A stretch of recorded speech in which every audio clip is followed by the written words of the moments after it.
तो यह दीप प्रज्वलन के साथ ही कार्यक्रम की विधिवत शुरुआत की गई है।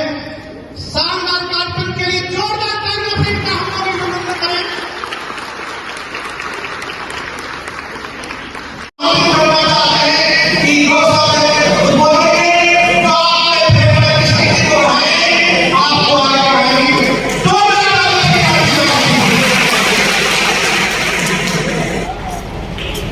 बहुत बहुत शुक्रिया सर। मैं यहाँ सदर की इजाजत से अपनी बातों सारी रखी। मैं डॉक्टर सारिया सिद्दीकी संस्कृत कॉलेज संस्कृत से हूँ और आप सभी खिदमत में आदाब अर्ज़ करती हूँ। आज मैं जिस मौजू पर बात करना चाहती हूँ वो है आज की औरत और उर्दू शायरी की औरत का कैसा तस्वीर पेश किया गया है, उसके बारे में थोड़ी सी बात करें। महिला दिवस इसकी जरूरत ही नहीं महसूस हुई और इसकी शुरुआत की गई और महिलाओं के लिए एक दिन क्यों वक्फ किया जाए, तो इसकी शुरुआत की गई जो 1908 में इसलिए की गई उस अहद में और तो ना तो वोट डालने का था ना तो अपने हक के लिए बात करने का अधिकार था और जो बुनियादी जरूरियात होती है उनको कहने का भी वो हक हासिल नहीं था। अगर हिंदुस्तान में बात करें तो उस वक्त जो है वो औरतों की हालत वहाँ पे बहुत अच्छी थी और मैं हक के लिए लड़ना तो बहुत दूर की बात है, वो पता नहीं था कि औरतों का क्या हुकूक है ना।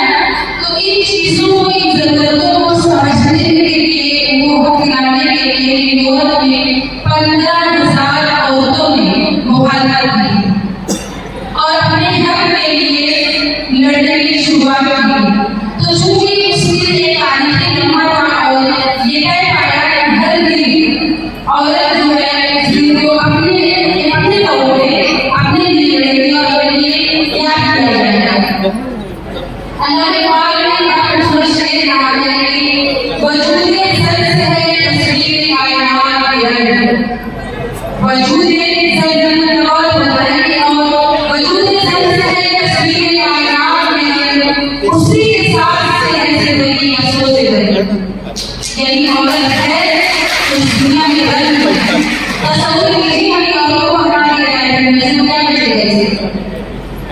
और बात करें तो शायरी की है तो गजल आपने बड़े शौक से सुनते हैं। गजल का असली मायना ही है औरत की हुस्न जमाल ही है औरत की हुस्न जमाल की बातें करना।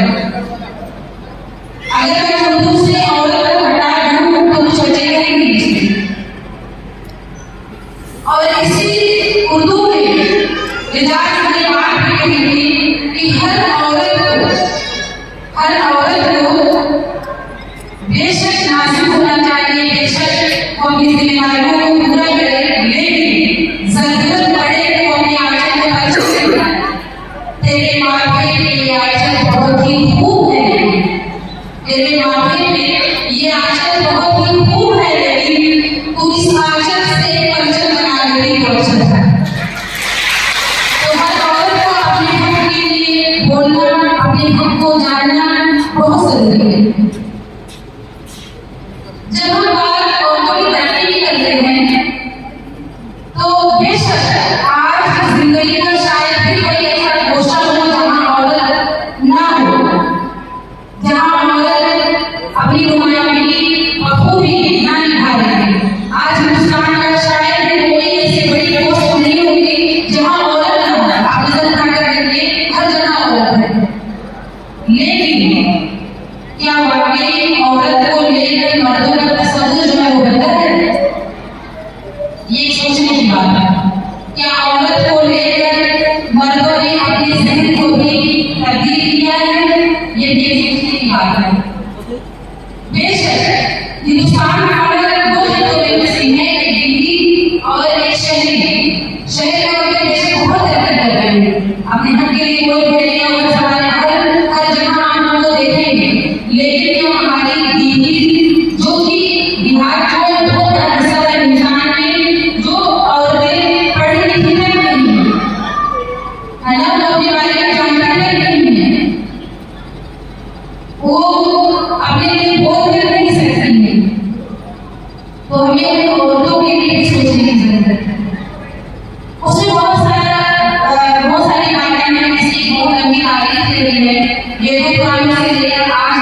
हर जमाने में हर माहौल में हर रास्ते पर उसको इम्तिहान का सामना करना पड़ता है।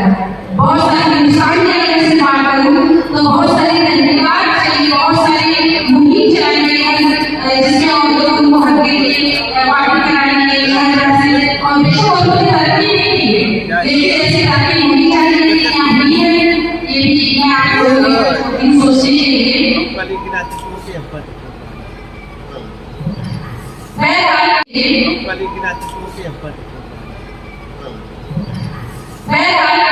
जो अब नीति पालन करने में वो हमारे सामने बहुत सारी लड़कियां बैठ रही हैं और वो तालीम हासिल कर रही हैं, तो मैं उनके लिए यही कहूँगी कि आप लोग जो हमारी माओ को हासिल नहीं हो सका, इसमें बहुत सारी माएँ बैठ रही हैं, जिंदगी में वो भी बहुत कुछ करना चाहती हैं, वो भी बहुत कुछ हासिल करना चाहती हैं, लेकिन यहाँ समाज में माशरे ने उनको मौका नहीं दिया, या घर के हालात ने उनको मौका नहीं दिया, या उन्हें था जल्दी शादी होने की वजह से दब गए। बहुत सारे वजूहात हैं जिनकी वजह से वो अपनी भाषा शादी नहीं कर पाए, लेकिन वो अपने बच्चों में वो बात कर देखना चाहते हैं।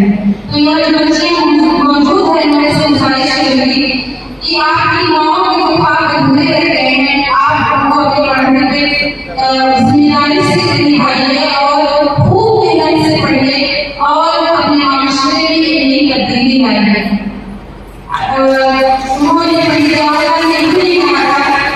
कि एक मर्द की तालीम एक फर्द की तालीम, यानी एक मर्द अगर तालीम हासिल करता है तो वह एक आदमी तालीम हासिल करता है, लेकिन एक औरत की तालीम में नस्ल की तालीम, एक औरत नस्ल को सामने रखती है। किसी घर में औरत पढ़ी रहती है तो वो अपनी आने वाली नस्ल को सवार देती है। तो एक बच्ची भी अगर घर में पढ़ने के काबिल हो गए और अपने माशरे में तब्दीली ला सकती है, तो वो आने वाली न जाने कितनी नस्लों की जिंदगी तब्दील कर सकती है। तो आप लोग बहुत मेहनत से पढ़िए और कहते हैं कि तालीम जो विषय मुश्किल काम नहीं है, अगर बोलना समाज में अगर बिना मेहनत के तालीम हासिल हो सकती तो जाहिर सब किताबों को अपने भोगे दी जाता है। तो आप लोग मेहनत से पढ़िए और अपना अपने माँ बाप का, अपने वालिदैन का नाम रोशन कीजिए। मम्मी पापा के बहुत सारे उनकी बोलने वाले मौजूद हैं, आप बस इनमें से जिंदगी हम करना चाहूंगी। माँ हूँ तो जन्नत, माँ हूँ तो जन्नत, बेटी हूँ तो रहमत, बीवी हूँ तो मोहब्बत, बहन हूँ तो गुर्बत, एहसान मन हूँ रब की, मान लिया मुझको सबसे बढ़कर, मकाम मर्तबा जो मुझको दिया है, मकाम मर्तबा जो मुझको दिया है, सो मेहनत मुझे ही करनी पड़ेगी। माँ हूँ तो साबित हूँ नस्लों की। अल्लामा इकबाल ने क्या खूब कहा था कि वजूद ज़न से है तस्वीर कायनात में रंग, उसी के साज से है ज़िंदगी का सोज़ रंग।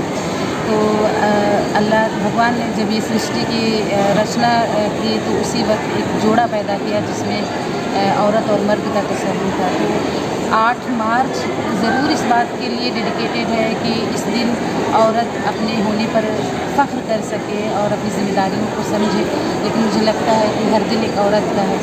और सबसे इम्पॉर्टेंट चीज़ ये है कि जो हिंदुस्तान में जो हमारा समाज है, चूँकि वो दीनी और शहरी 2 हिस्सों में तकसीम है, शहर की औरतें तो अपना हुकूक जानती हैं, लेकिन गांव की औरतें आज भी कहीं ना कहीं बहुत पीछे हैं। तो बहुत ज़रूरी ये है कि हम गांव की औरतों की तरफ तवज्जो दें। और बहुत सारी औरतें आज भी, बहुत अफसोस की बात है कि अपने हक़ को जानती ही नहीं है और उसको छीनना और जानना तो बहुत दूर की बात है। तो उनको ना सही, लेकिन जो हमारी नई जनरेशन है और ख़ासकर जो यंग लड़कियाँ हैं। क्या नाम हुआ आपका? जी, मेरा नाम डॉक्टर सानिया सिद्दीकी है। क्या, किस पोस्ट पे हैं आप? जी, मैं असिस्टेंट प्रोफेसर